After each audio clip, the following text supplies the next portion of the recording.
여러분, 이재명이라는 사람은요, 원래 운동권 아니었어요. 이재명은 원래 뭐 주사파 운동권 그런 게 아니에요. 이재명이는 그냥 성남시에서 변호사 하던 사람이에요. 아시죠? 근데 이재명을 성남시장으로 만들어준 사람들이 있어요. 그 사람들이 무서운 사람들이에요.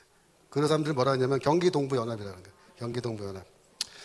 여러분, 경기동부연합이 어떤 사람들이냐면 이런 사람들이에요. 여러분, 그 주사파 대부라 그래서 김영환이라는 사람 혹시 아세요? 서울대 법대 82학번 김영환, 강철서 씨 뭐 이렇게 써서 그 사람이 이제 주사파의 대부예요. 그래서 이 양반이 1991년도에 북한을 갔다 와요.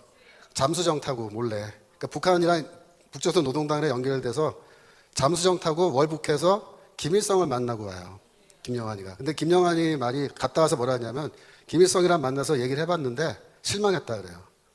주체 사상을 잘 모르더라. 김일성이가. 너무 실망했다. 그리고 북한 사회를 보고 너무 실망했다. 여튼 그래서 북한을 다녀온 다음에 이 사람이 전국에 있는 주사파 지하 조직을 향해서 대표자들을 다 모아가지고 선언을 해요. 뭐라고 얘기하냐면 내가 북한 갔다 왔는데 갔다 오니까 이게 우리가 꿈꾸는 그런 나라가 아닌 것 같다. 그래서 나는 이제부터 이 지하 조직 해산하려고 한다. 해산했어요. 그래서 그때 전국적으로 있는 주사파 지하 조직의 상당 부분이 해산을 하고 하태경 국회의원 같은 사람이 그때 김영환이랑 같이 나온 사람입니다. 그런데 그때 해산을 안 하고 맞서 싸운 사람들이 있어요. 김영환이한테. 우린 해산 못한다. 이렇게. 그 해산 못하게 한 그룹, 못한다고 맞선 그룹이 누구냐면 경기 동부연합이에요. 그 대표자가 누구냐면 이석기입니다. 네. 그래서 이 경기 동부연합은 성남시를 그 근거지로 해서 그 일대에 세력을 갖고 있어요. 지하 조직을. 근데 이 사람들이 하루는 성남시장 선거를 하는데 자기들 대표를 냈는데 이재명이 성남시장에 출마한 거예요. 근데 그때 이미 이재명이는 자기들 조직원이 이렇게 뭐 잡혀가지고 재판받고 그러면 무료로 변호를 해준 거예요. 변론을 법정에서 변호사니까. 고맙게 생각한 거죠. 이재명이 출마하니까 야 우리가 은혜갑작해서 자기들 출마한 사람 사퇴시키고 이재명이를 성남시장 만들어줘서 자기들이 운동을 다 해줘요. 시장 만들어준 거예요. 그 다음에 이 두 그룹이 이렇게 딱 한 그룹이 됩니다. 이재명이랑 그 사람들이. 그래서 성남시장 된 다음에 이 경기동부연합이 성남시의 모든 이권 사업을 다 장악해요. 그래서 거기서 다 돈을 벌어요.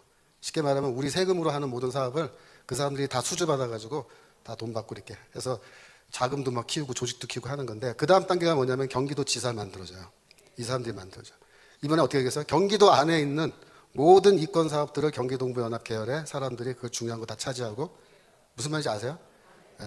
뭐 여기 가로등 이 전구 바꿔야 된다 시에서 그렇게 하면요 이 사람 중에 한 사람이 갑자기 전기회사 차리는 거예요. 그 수주 받아서 사람들 시켜서 그 하고 돈 받고 이제 큰 돈 버는 거죠. 앉아서 그런 식으로 해가지고 했는데 이 사람들이 이제 결국 이재명을 대통령으로 지금 만들려고 애쓰고 있는 그룹이고 지금 민주당 안에 당권을 잡고 있는 사람들 중에 상당수가 이제 이런 계열의 사람들인데, 자, 이 사람들이 그러니까 이제 나중에 그러니까 2012년에는 국회에 진출하죠. 그때 통합진보당 기억하세요? 통진당 이석기. 통진당이 바로 경기동부연합이 정당으로 들어가서 이렇게 선거에서 국회에 진출했는데 그 다음에 2013년도에 내란 음모 사건으로 이제 강제 해산됐죠, 그죠? 근데 이 사람들이 지금 여전히 활동하고 있고. 지금 이재명을 뒤에서 서포트하고 있는 그룹이 사실은 이런 분들인데 문제는 뭐냐면 내년 4월에 선거가 있는데 공천을 합니다. 민주당도. 그러면 생각을 해보세요. 이재명이 지금 당대표인데 공천권을 갖고 있는 거고 그러면 누구를 공천하겠느냐. 그건 보나마나 뻔한 거예요. 다시 말해서 경기동부연합에 관련된 그런 사람들이 대거 국회의원으로 이제 출마를 하고 비례대표로 해서 줄 서서 와장창 들어가는 거예요. 그러면 선거를 통해서 민주당은 내년 4월이 되면 지금의 민주당이라는 당명은 똑같아요. 지금도 민주당이고 그때도 내년 4월이어도 민주당인데 그 당의 색깔은 확 변하는 겁니다. 지금도 색깔이 안 좋아요. 근데 그때가 되면요 훨씬 더 안 좋은 색깔로 변할 겁니다. 그래서 우리 정 목사님께서 내년 4월 달에 우리가 200석 해야 된다. 그죠? 이렇게 말씀하실 때 우리가 200석을 못하면 저쪽이 200석 하는 거예요.